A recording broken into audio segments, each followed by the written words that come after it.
Videoclase La vestimenta estilo bizantino, clase espejo, emitido el 21 de noviembre del 2019 desde el Centro Universitario Trosmer en México al Instituto Continental en Perú.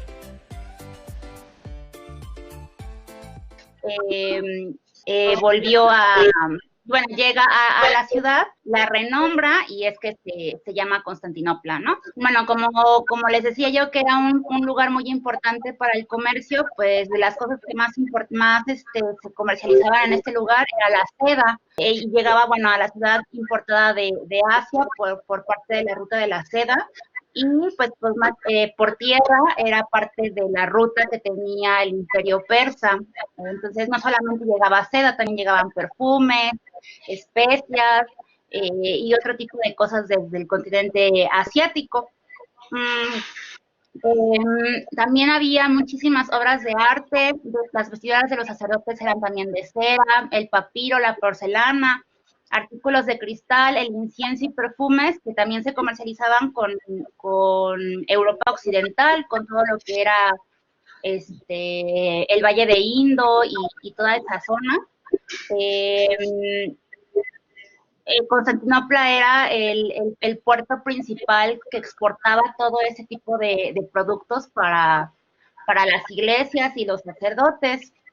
En esta época la religión fue muy importante y pues influenciaba mucho la vida y pues el día a día de la gente en aquel entonces.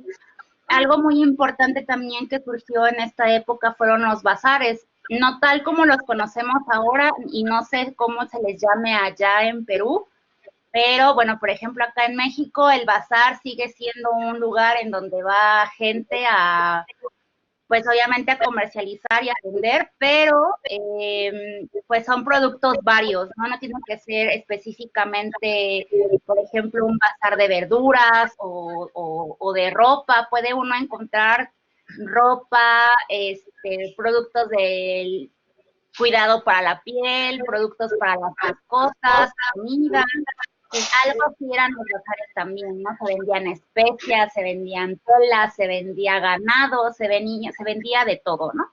¿Cómo se llama? Justiniano y Teodora fueron los principales emperadores del Imperio Bizantino. Ellos fueron los que hicieron que el imperio creciera y bueno, personificaron el estilo que caracterizó el imperio. Más adelante vamos a hablar sobre ellos. Los historiadores, bueno, con base a lo que Justiniano y Teodora realizaron y en base con los mosaicos que se realizaron de ellos y de su vida cotidiana, pues la historia o los historiadores definieron esta época como opulenta, ¿no? Muy elegante y un tanto elitista. Como saben, la mayoría pues de la vestimenta registrada en la historia pues es basada más bien en las clases sociales altas, no tanto en clase media y pues obviamente mucho menos en comerciantes y gente pobre, ¿no? Entonces, con todo esto, pues se podían dar cuenta que al menos la indumentaria que usaban los emperadores el día a día, pues estaba formada por sedas, brocados, collares de perlas, obviamente muchísimas piedras preciosas, y eso lo que comentaban, ¿no? Muy, muy opulento todo, porque pues sus tronos eran de oro y sus cortesanos pues estaban vestidos de la misma forma, ¿no? Con sedas brocadas, todo muy, muy elegante. Como sabemos, pues hubo una época de cruzadas, que fueron 12 cruzadas, y bueno, a partir de finales del siglo XI, la última cruzada, pues fue, con la cuarta cruzada, el imperio bizantino pues empieza a decaer, y finalmente para 1204 pues se disuelve por completo, ¿no? Italia los invade y bueno, pues su ejército era muchísimo más poderoso que lo que ellos tenían y finalmente son vencidos, ¿no? Entonces pasamos ya a lo que es el imperio. como tal. La mujer tuvo un papel semi importante, y por la mujer me refiero más bien a Teodora, ¿no? Seguía viendo este concepto que había desde la Edad Media, que pues que la mujer solamente estaba hecha para procrear y para estar en la casa, y ya saben, ¿no? Esa cuestión machista que existía y que de repente todavía surge. Seguía ese tipo de pensamiento en esta época, pero pues Teodora no le importó todo lo que decían. Algo que caracterizó mucho a este matrimonio de emperadores, a Justiniano y a Teodora, fue que ellos, o sea, a pesar de ser familia o ser personas que estaban destinadas a estar en el trono, no era gente rica. Justiniano, por ejemplo, era hijo de un campesino que era primo lejano del rey, y él fue instruido más bien en la milicia.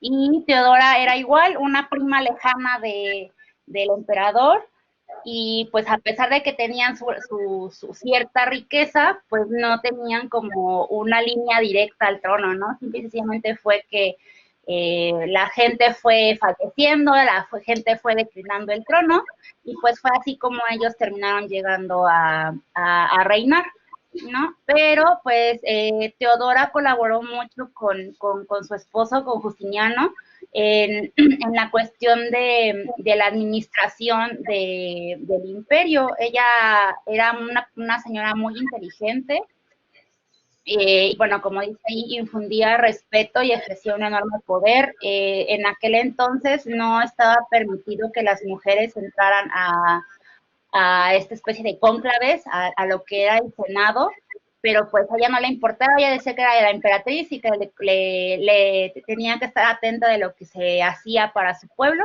y ella estaba presente en estas reuniones, ¿no? Entonces, también opinaba, también daba su opinión sobre lo que ella pensaba que era bueno o mejor para su pueblo. Tomaba una parte muy activa en esta parte de los consejos, y pues obviamente aparte la parte que le correspondía como emperatriz, ¿no? El recibir a embajadores y primeros ministros y enviados de otros lugares, ¿no? Tenía una influencia muy fuerte en la política de este lugar, y pues muchas cosas de lo que se hizo durante el imperio fueron gracias a su visión. Bueno, como tal, la indumentaria,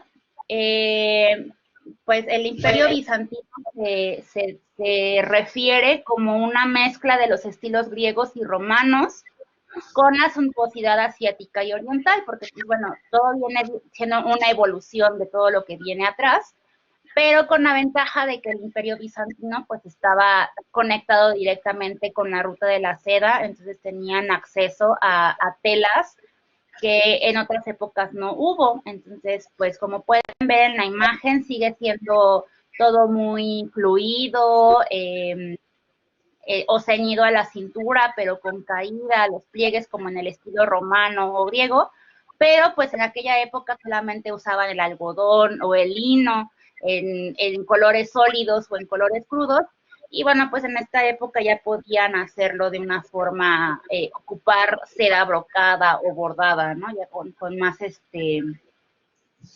más decoración, ¿no? Su prenda habitual, o la prenda como la que más se ocupaba, era la túnica en forma de T, algo así como lo que se ve aquí. A ver si me puedo enseñar. Sí, este de aquí, el de la señora que se ve aquí con su vestido rojo y unas mangas muy grandes, literal es una T, o sea, si estuviera abierto, esto sería aquí, pues entra la cabeza, sus mangas, y pues la forma del cuerpo era la forma de la T, ¿no? Lo que lo ceñía al cuerpo, pues era aquí el cintillo que podían tener para acá para poderlo ajustar al cuerpo, ¿no? Algo que incorporaron en su decoración, pues fueron flecos, borlas y bordados con adornos de joyería, que fue algo muy innovador en aquella época, ¿no? El pegarle las piedras a las prendas, pues no era algo que se hubiera imaginado, ¿no? Las piedras eran para la joyería, no para la ropa. Entonces, dentro del bordado se considera que en esta época fue que se empezó a hacer la tela rebordada o decorada con pedrería. Y bueno, los motivos con los que decoraban su ropa, pues podían ser tanto religiosos como florales o con formas geométricas, pero con estilo oriental. Todo lo que ya venía más bien bordado desde Asia, ¿no? Desde China. Eh, Como saben, pues en China igual el bordado es todo muy referido a la naturaleza o a las creencias que ellos tenían.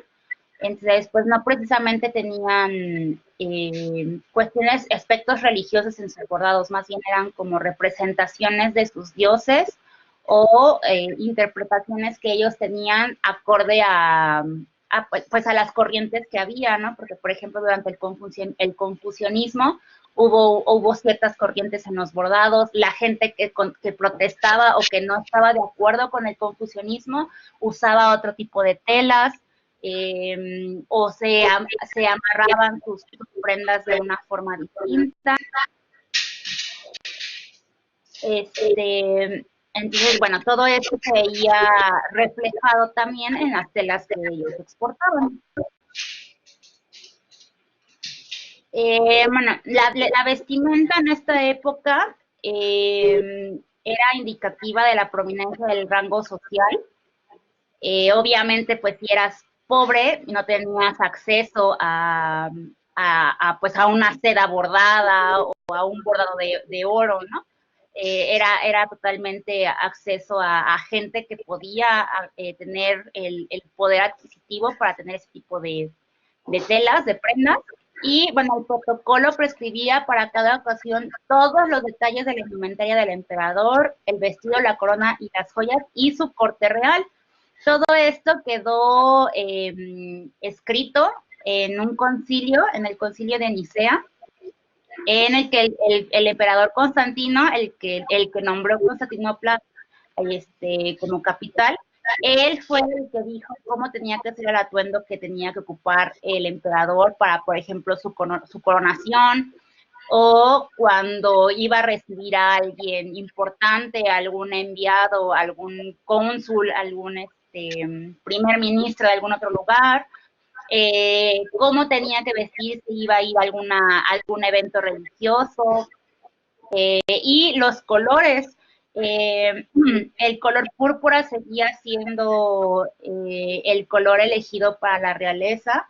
En aquella época el color púrpura era muy difícil de obtener, solamente se obtenía de manera mineral, entonces era muy caro, por eso es que solamente en aquellas épocas el color púrpura era usado exclusivamente por la realeza. ¿Sí me escuchan bien? Porque yo escucho un ruido raro. Estamos bien, Paulina, te escuchamos perfecto. Sí, ok, perfecto. Entonces les comento, todo esto quedó súper especificado dentro de este concilio que se creó, que se hizo en Nicea, porque el rey Constantino, el emperador, perdón, Constantino, fue el que especificó absolutamente todo, ¿no? Si iban a ir bordados de oro, si iban a llevar medias de seda, si la corona iba a llevar diamantes, perlas, rubíes, todo lo que tenían que ocupar para sus ceremonias, la vestimenta, todo quedó especificado en este concilio, como les digo, ¿no? Era algo hasta cierto punto que tenía que considerarse como ley. Y bueno, el cristianismo pues tuvo una gran influencia en la forma de vestir del Bizancio, algo que principalmente tenían en mente era el que pues el cuerpo se cubriera, que no se viera absolutamente nada, así como se ocupa ahora en el Medio Oriente, que las mujeres no muestran más que sus ojos.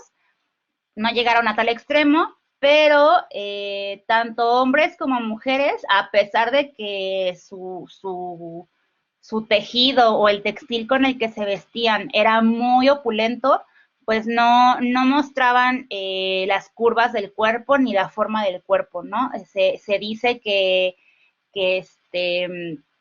¿cómo se llama? Que si veían a una persona desde atrás, no sabían si era hombre o mujer por lo amplio que era su vestimenta, ¿no? Entonces les digo, el cristianismo lo que hizo fue pues decir, ¿no? Que todo esto era la modestia y el respeto hacia los demás, entonces pues todo, el respeto o la modestia que ellos encontraban pues fue ocultando su cuerpo, ¿no? Entonces, las mujeres solían ocupar velos todavía, o sea, como en forma de capa encima de sus ropas para todavía ocultar más su figura y pues muchas capas sobrepuestas, ¿no? Para poder ocultar todo esto. Esa fue la mayor influencia que tuvo el cristianismo en la forma de vestir en aquella época. Bueno, si pasamos ya como tal a las prendas femeninas, pues como les digo, ocultaban la silueta y tenían varias capas. Aquí, bueno, lo que les voy a enseñar más bien, pues como les comentaba yo antes, la mayor información que hay, pues es sobre la clase alta, ¿no? Los reyes y la corte real. Entonces, bueno, pues la primer capa que tenían era una prenda interior, una especie de ropa interior que les llegaba hasta los tobillos y esa sí era ajustada, era como un camisón, un vestido muy largo que ocupaban como primer capa, que era su prenda interior. Luego venía un vestido tipo túnica, que era el de la forma T, que era un poco más corto y les dejaba ver la primer prenda, o sea, se veía como un faldón, como un ruedo de la ropa interior. Solían llevar la estola romana, que era pues nada más la túnica, y a veces hasta lo hacían doble, ¿no? Para que se ocultara la figura, y a veces utilizaban el velo. Esta prenda que les comento, el vestido tipo túnica, era una prenda que compartían con el hombre, como ropa masculina. Tenía ciertas modificaciones, pero pues realmente era más o menos la misma cuestión. Y pues esta prenda se podía ajustar o no a la cintura. Era algo que ya dependía de lo que se pusieran encima, si se ponían la estola, podían ajustarse el vestido a la cintura o no. Eso ya era como de gusto de cada quien, ¿no? Era algo muy personal. Lo que sí se les pedía o lo que sí caracterizaba era que la estola cubriera los brazos. Por lo general lo que hacían era que le ponían una especie de muñequera, o sea, que no sé si aquí se puede apreciar. Trae la emperatriz, trae su estola, bueno, que en el caso de ella se le llamaba clámide, y en esta parte de las muñecas traía una especie de pulsera o muñequera que evitaba que la túnica se le moviera y mostrara sus brazos. Entonces, eso muchas veces era lo que hacían para evitar que las prendas se les movieran de lugar y mostrar piel y pues, no faltarle al respeto a la gente, ¿no? Al menos eso era lo que ellos creían y bueno, fueron costumbres, se fueron quedando durante muchos siglos después y bueno, al grado de que se llegó a una generación y bueno, ahora vemos que cómo es la forma de vestir en otros lugares debido a la influencia que la religión puede tener en estos sitios, ¿no? Que es lo que les comentaba yo con la gente en el Medio Oriente, ¿no? Cómo se visten las mujeres que no tienen permitido mostrar nada, ¿no? Depende de qué corriente del musulmana sigan, pero pues, la mayoría de las mujeres no tienen permitido mostrar su cuerpo y eso es que ocupan la burka, ¿no? En sus adornos, pues había collares de perlas, esmeraldas y rubíes. Y bueno, este tipo de prendas se usaban más bien para ceremonias, ¿no? La joya preferida de Teodora eran las perlas. Entonces fue algo que caracterizó su adorno. Para todo se veía así como se ve aquí en la imagen, este mosaico, las cuentas blancas, ¿no? Que eran perlas. Le encantaba estar llena de perlas y esmeraldas, al grado de que pues, sus coronas eran muy pesadas por las cadenas de perlas y esmeraldas que les ponían. Y más que collares, llegaba a usar más bien pecheras de lo pesado que se hacía el recargamiento por la perla. Era más bien, les digo, un cuello, como una pechera, lo que llegaba ella más bien a usar. También las túnicas largas era algo que caracterizaba a Teodora. Y bueno, ella no solamente, por lo general la túnica pues era de color púrpura o en colores ocres o oro.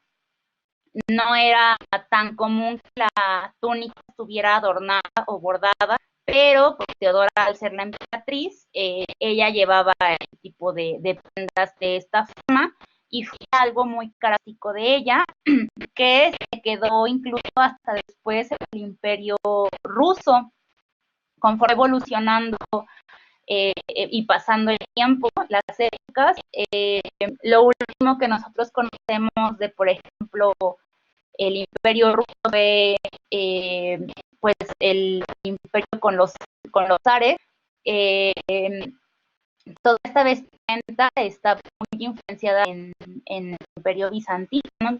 Todos sus adornos, todos sus bordados, todo el adorno en los palacios fue muy inspirado y mantenido desde el Imperio Bizantino. Las prendas masculinas, bueno, pues en los primeros tiempos del imperio, el hombre de la clase alta vestía como se vestía en la manera romana, más referente hacia cómo lo hacían los senadores, ¿no? Que llevaban su toga, porque el imperio romano toga era de uso exclusivo para los senadores o los diputados, con su de púrpura. Obviamente seguía demostrando el nivel más alto dentro de lo que era la política, y bueno, pues en este caso, obviamente el emperador es el que tiene el nivel más alto. Entonces, pues, él seguía ocupando su clamide púrpura.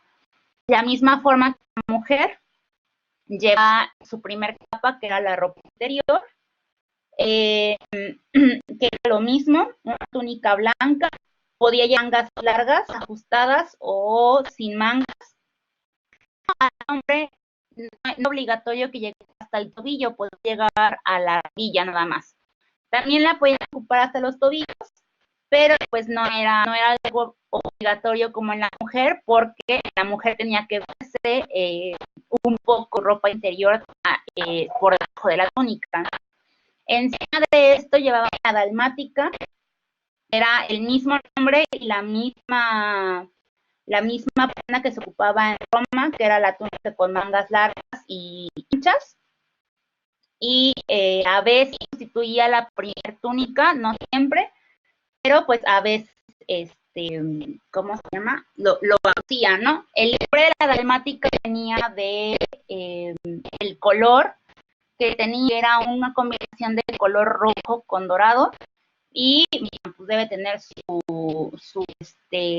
su etigía en alguna cuestión griega y romana, porque pues yo no veo de dónde sale el dalmático para dorado y rojo, ¿verdad? A lo mejor dal de dorado y demás, pues quién sabe. Pero bueno, ese es el nombre de dónde viene la cuestión de la dalmática, ¿no? Y bueno, pues ya el rey traía para poder detenerse su clase, o sea, la que iba en dalmática, tenía una fíbula, que no es más que un proveedor, y bueno, para combinar o para mostrar que pues el emperador su agrado hacia su emperatriz, Teodora, llevaba también detalles con perlas para poder tener como este emparejamiento con ella, ¿no?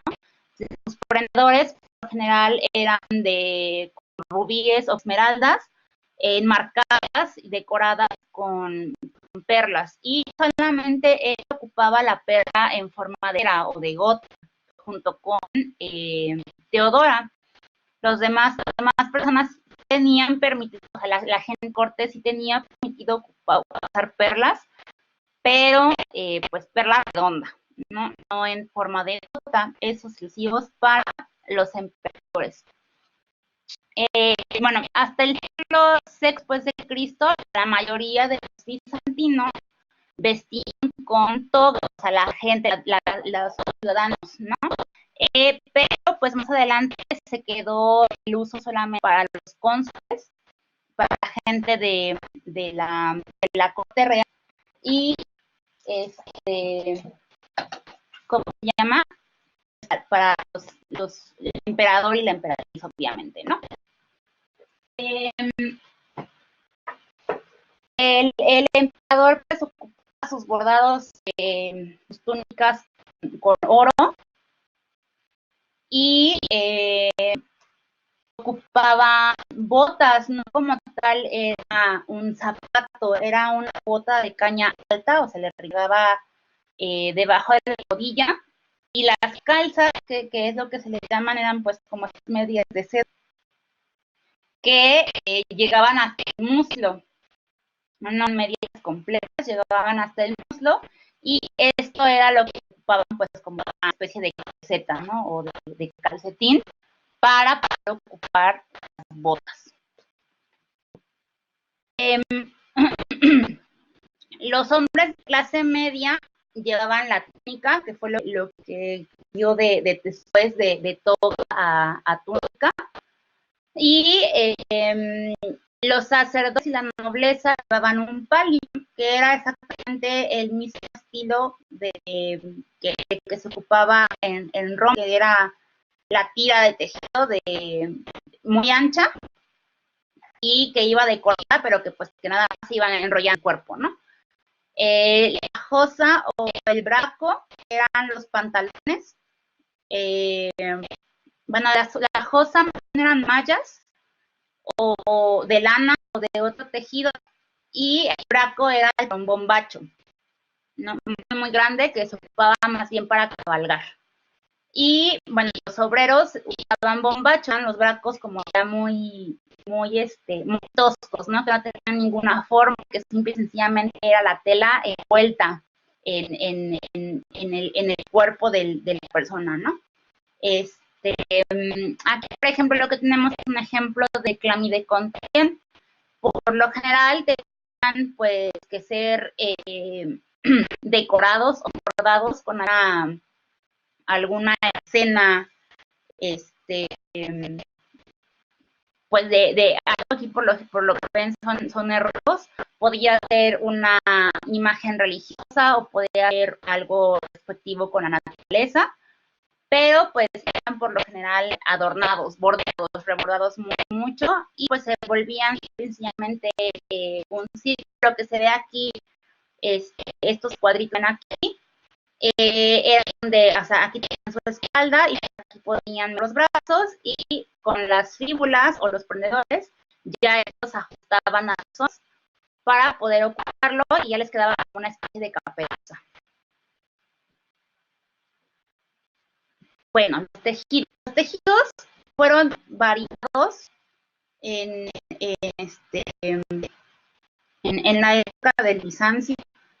La seda, el tafetán, el damasco, el terciopelo, tela, brocados, el hilo, lanas y algodones fueron características de esta época. ya había una serie de telares para hacer todo ese tipo de mercados de tapicería en Italia, y pues con la cuestión ya del comercio podían tener acceso a este tipo de tejidos, ¿no? Eso fue algo muy crítico de la época, que no se quedaron solamente con la lana, el lino, el algodón, ¿no? Ellos implementaron el uso de todas las telas habidas por haber en aquella época para poder hacer su vestimenta, ¿no? Eran obviamente muy suntuosas, muy opulentas, como les comentaba en un principio, y esto era lo que marcaba la distinción de nivel social de ellos, ¿no? Aquí la imagen que tenemos son pues grupos de seda comiendo las hojitas de la morera. Al principio, que caracterizó la época bizantina con la cuestión de la seda. Al principio, la seda llegaba a Constantinopla, pues obviamente a través de China, por la ruta de la seda, pero en cierto momento del imperio, pues como todos, la gente, o sea, como todos los religiosos, ¿no? Querían evangelizar otros lugares, ¿no? El imponer su religión. Y bueno, pues monjes persas, ¿no? y monjes constantinos se van a China a evangelizar, y pues obviamente al tener poco éxito, porque a pesar de que sí lograron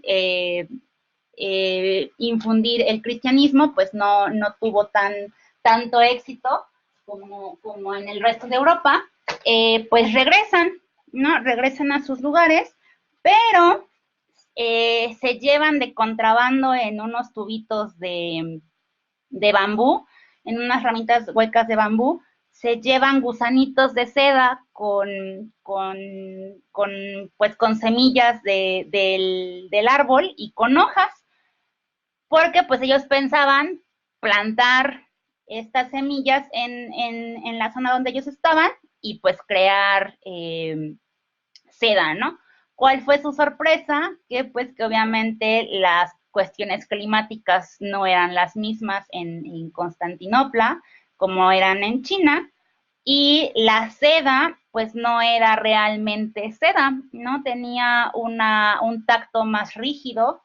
La seda que el gusano hacía era más gruesa, más burda, y pues aunque tenían una especie de seda, no era tan suave y tan lustrosa como la seda que China les daba, ¿no? Pero pues tuvieron de todas formas una variedad y le llamaron samite, que al menos ahora es lo que nosotros conocemos o lo que se cree que es el raso de seda. Ese, no sé cómo lo conozcan allá en Perú, al menos acá en México así lo conocemos, es pues tela de seda, pero tiene rugosidades dentro de lo que es el tejido. Pareciera que fueran fallos de la tela, pero pues lo que pasa es que el hilo de seda se vuelve más grueso por partes, y eso es lo que crea que tenga como textura la prenda. Es un poco más rígida, bueno, es muchísimo más rígida que la seda, y menos lustrosa, es un poco incluso rasposa, ¿no? Pero es por esta cuestión que es el árbol de la morera tiene otro tipo de nutrientes, y pues obviamente el gusano recibe otro tipo de nutrientes, y su hilo, su seda, se vuelve distinta, ¿no? Eso fue algo que caracterizó al Imperio Bizantino. Hicieron como que su versión pirata de la seda, ¿no? En el calzado, pues para el calzado fue muy distinto para hombres y mujeres. Obviamente estaba influenciado por el oriente, por lo que venía de Asia, por lo que ellos veían de los comerciantes asiáticos. A menudo era de seda bordada y estaban decorados también con oro y pedrería. Seguía habiendo zapatos en piel, pero en esta época la piel no fue tan importante como en otras épocas, ¿no? Que solamente la gente rica podía tener acceso a la piel. En esta época la piel pierde su importancia, a menos que fuera piel de cabra. Se vuelve muy importante la piel de cabra en esta época. Y entonces sí, era como de, ya viste, trae sus botas de piel de caña. Eso era como, digo, de piel de cabra, era muy, muy importante, ¿no? Pero pues no era raro que tanto gente pobre como la realeza pudiera traer zapatos de piel, ¿no? Las botas eran muy comunes debido a esta cuestión de que pues tenían que cubrir el cuerpo, entonces no se podían arriesgar a mostrar algo de piel, ¿no? Déjenme tomar un poquito de agua. Entonces les digo, las botas en esta época, tanto de caña completa o de caña alta como de media caña, fueron muy, muy comunes. Anteriormente, ese tipo de zapatos solamente se veían en la milicia, ¿no? Porque pues tenían que marchar por grandes distancias, aparte pelear, entonces tenían que tener sus piernas protegidas, pero en esta época, por la cuestión de que decían que pues que había que cubrir el cuerpo, la bota fue más común, ¿no? Entre la gente. Los tonos que se ocupaban eran tonos muy sombríos, pero pues también podían ser muy en colores muy vivos, ¿no? Porque podían ser pues los más comunes, que eran el negro y el marrón, que es lo más común al encontrar en la piel, pero pues como también ocupaban seda bordada y tapicería, pues podían verse zapatos verdes, esmeralda, azules, morados, bueno, no morado como tal, pero, o sea, violetas muy intensos, rojos, entonces era una variedad muy,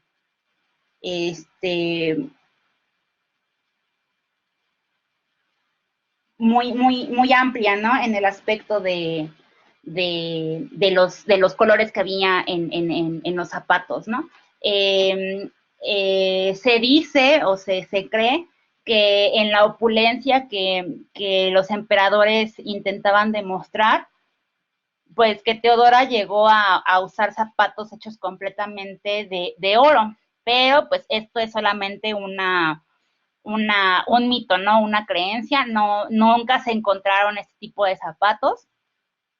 No se cree imposible porque, pues bueno, en el antiguo Egipto había este tipo de sandalias o de especie de dedales, ¿no? Para las cuestiones mortuarias con las que decoraban a las momias, a los cuerpos, entonces no es algo extraño que probablemente se haya podido lograr, ¿no? Pero no hay un mosaico o un vitral, una pintura que compruebe esta teoría, ¿no? Más bien era como los zapatos que se ven aquí, ¿no? El zapatito o la babucha de cuero, y pues estaban decorados en lámina de oro, ¿no? Para la joyería, tanto las mujeres como los hombres de alto rango utilizaban collares muy recargados.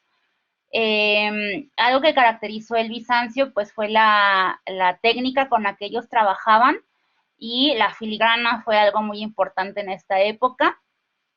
El metal principal que ocuparon fue el oro, ¿no? No había no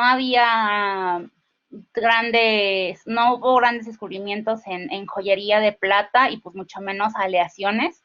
Entonces todo era en su mayoría de oro, con perlas, porque pues a la reina le gustaban las perlas, y piedras preciosas como rubíes, esmeraldas, zafiros y diamantes, ¿no?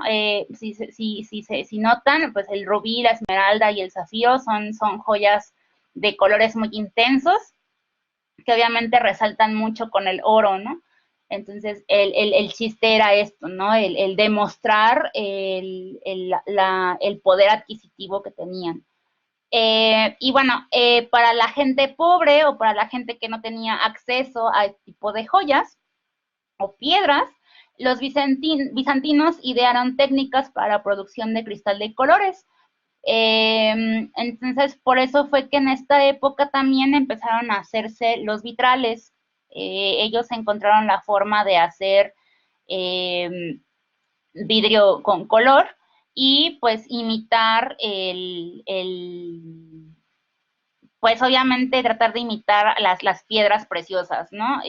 Lo que es ahora la joyería de fantasía, se le podría decir, ¿no?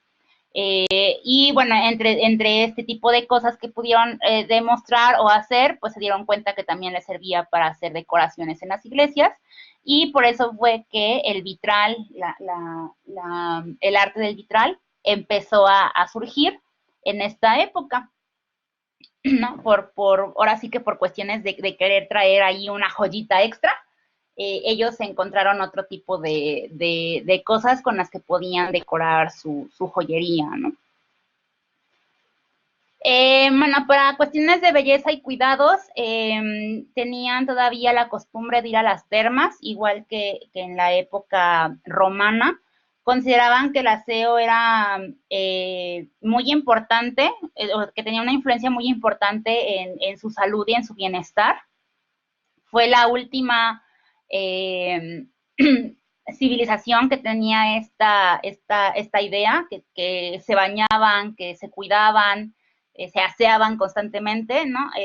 Como sabemos, después ya para las siguientes épocas llegan las pestes, llegan muchas enfermedades a consecuencia de, bueno, la urbanización, obviamente, ¿no? De que los pueblos empiezan a crecer y falta pues, de limpieza, de drenajes, pero pues en las épocas oscuras, dentro de lo que fue la época oscura, la gente creía que el agua podría la piel. Entonces, como en esta época se da mucho la lepra, y pues la lepra es exceso de humedad en la piel, y pues se tiene esta creencia, ¿no? Que el agua podría la piel, y entonces la gente deja de bañarse. Y pues por eso es que surgieron tantas enfermedades, ¿no? En la época del Bizancio, pues fue la última época en la que la gente todavía tenía la costumbre de ir a los baños públicos, a las termas, para pues asearse, ¿no? Por toda esta cuestión que había de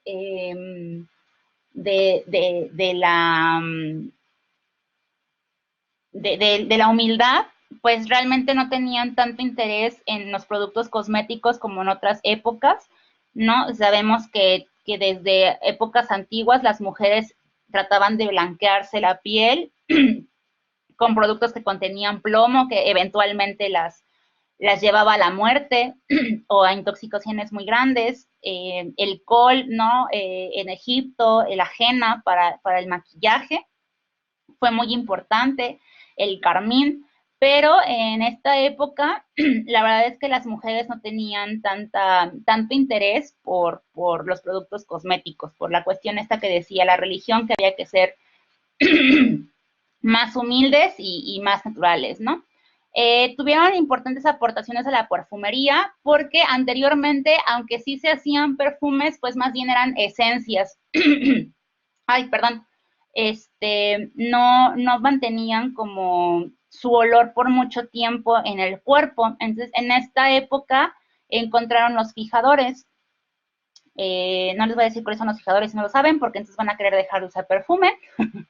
Pero en esta época descubrieron que era lo que podía hacer que los olores se fijaran al cuerpo y duraran más tiempo.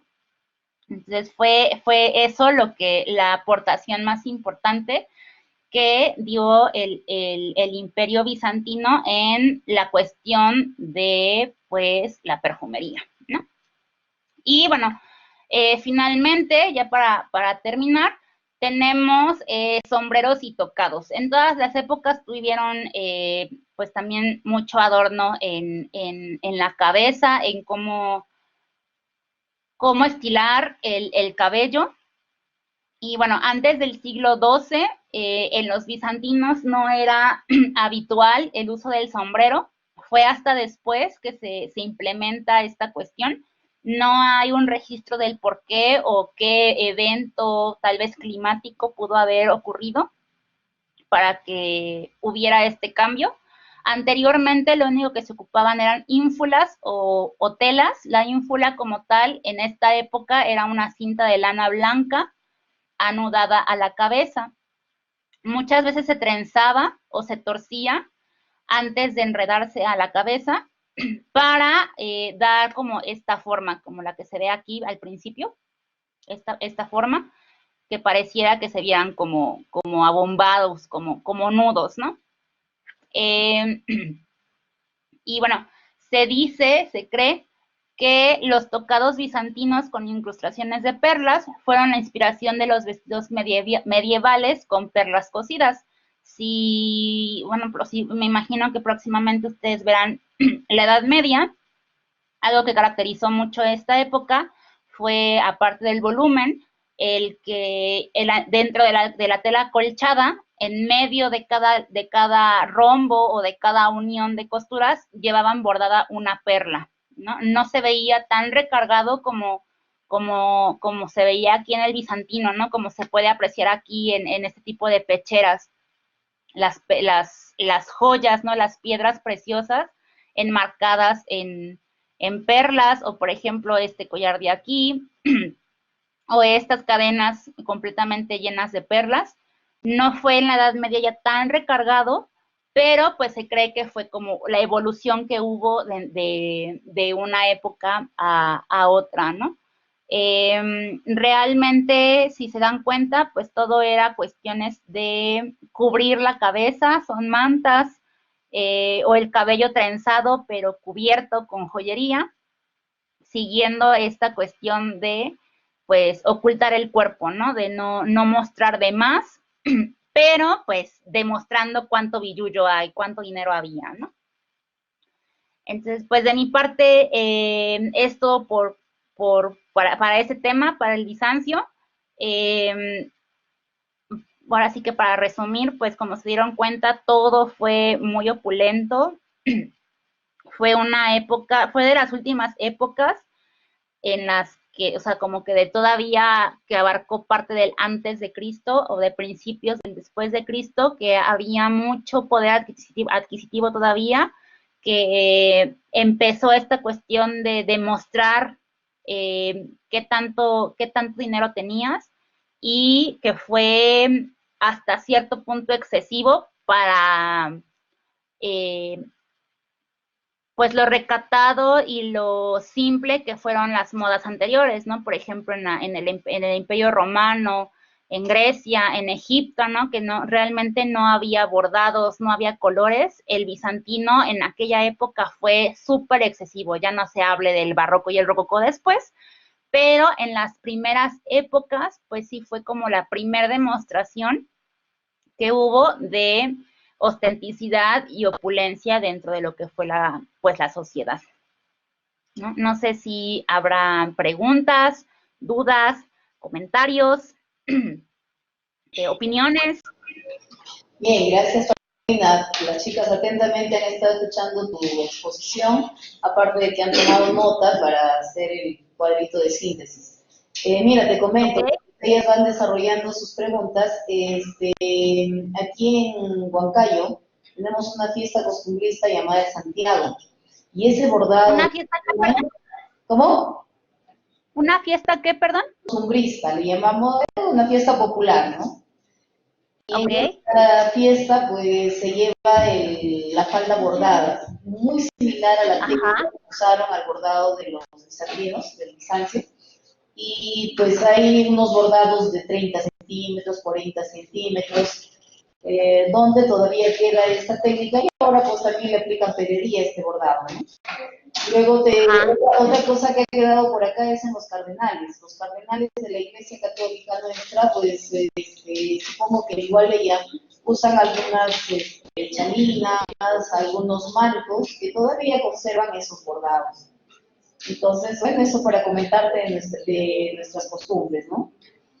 Ajá, sí, bueno, acá en ese aspecto, acá en México, solamente para cierto tipo de festividades. Por ejemplo, en Semana Santa usan pues como una estola, ajá, que es embrocado, pero no, realmente acá en México los padres o los cardenales no ocupan bordados con piedra, por ejemplo, sí se llega a ver bordado con hilo de oro, pero muy rara vez, ya más bien llevan su sotana en blanco y pues saben los otros colores, ¿no? Que sí hay morado para cierta época, rojos, la verdad es que no me acuerdo qué otros, pero sí, no, acá eso sí es un poco distinto. Bien, qué bueno. A ver, vamos a tener la pregunta de André. André va a hacer su pregunta, a ver, ¿te escuchamos? Ay, habla fuerte, a ver si te escucha. André. Sí, no que la escriban.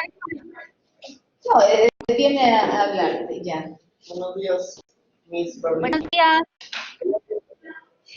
Quería hacer la pregunta si las bordados solamente se impregnaba solamente en lo religioso o también había como referencia a animales, flores o a otras historias de trabajo que se acercan. Gracias. Sí, creo que, no sé si no lo mencioné, disculpa, pero sí, ahí venía que los bordados podían ser, ¿cómo se llama?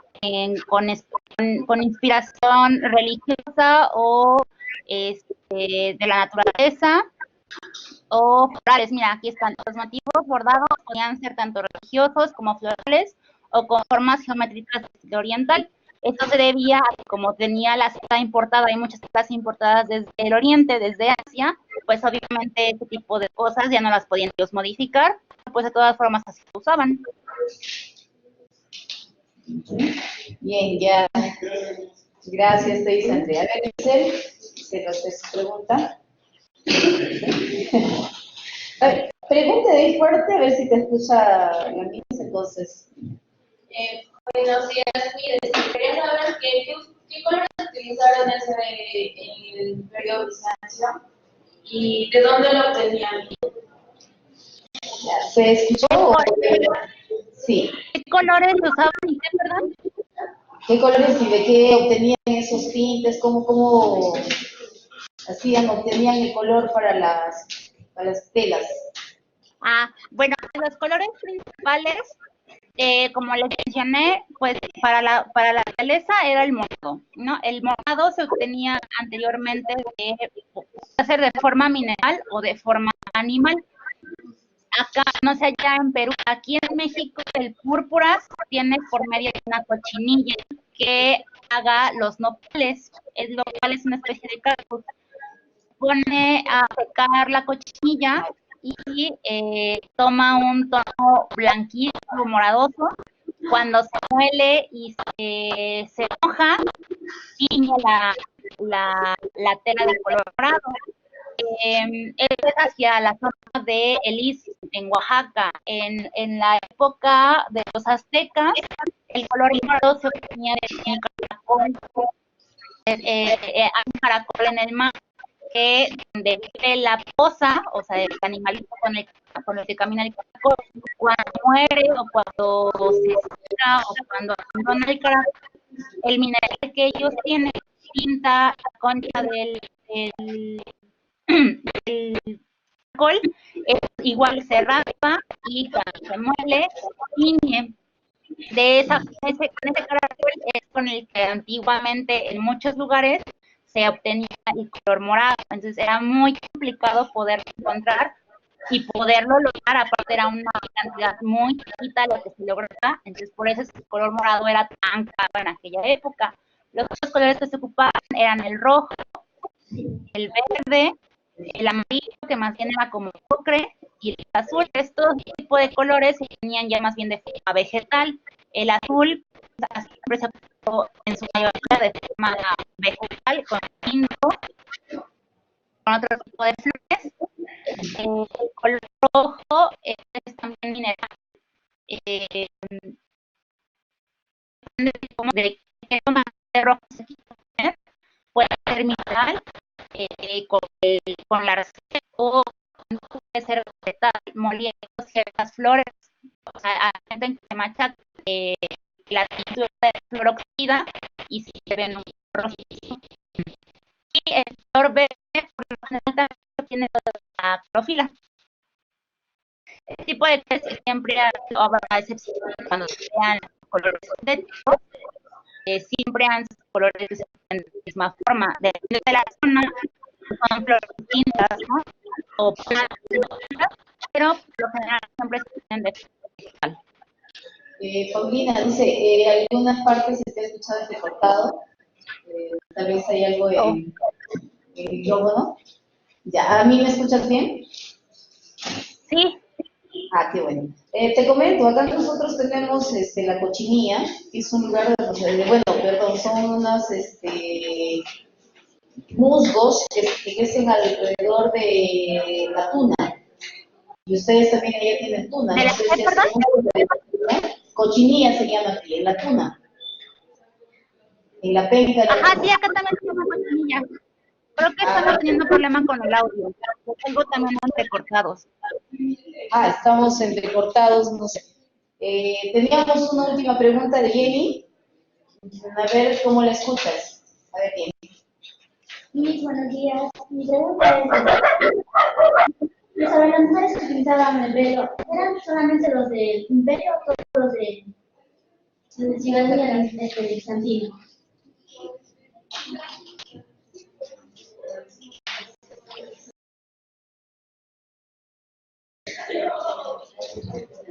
Paulina. No los oí puro ruido, perdón. Algo del pelo escuché al principio, pero ya después no oí qué más. La pregunta de mí es sobre las mujeres que utilizaban velo. ¿Ellos utilizaban solamente los del imperio o todos de la ciudadanía de bizantino? No, el velo solamente era ocupado para la corte real y la emperatriz. Bien. Sí. Gracias, Paulina. Creo que hemos estado con el audio claro. No sé si ahora el último está fallando, pero agradecemos lo que has compartido, la información que has compartido con nosotras, y nos vamos a despedir calurosamente con un aplauso para la profesora Paulina.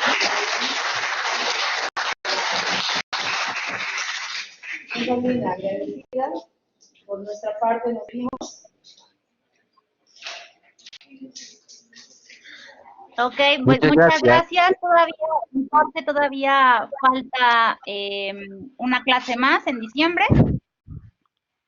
Entonces, pues nos volveremos a escuchar y esperemos que a ver. Pues sí, todo irá bien. Muchas gracias, Paulina. Muchas gracias, profesor Rosario. Ha sido un placer estar con ustedes. Nos estamos viendo. Así es. Hasta luego. Que tengan buen día. Hasta luego.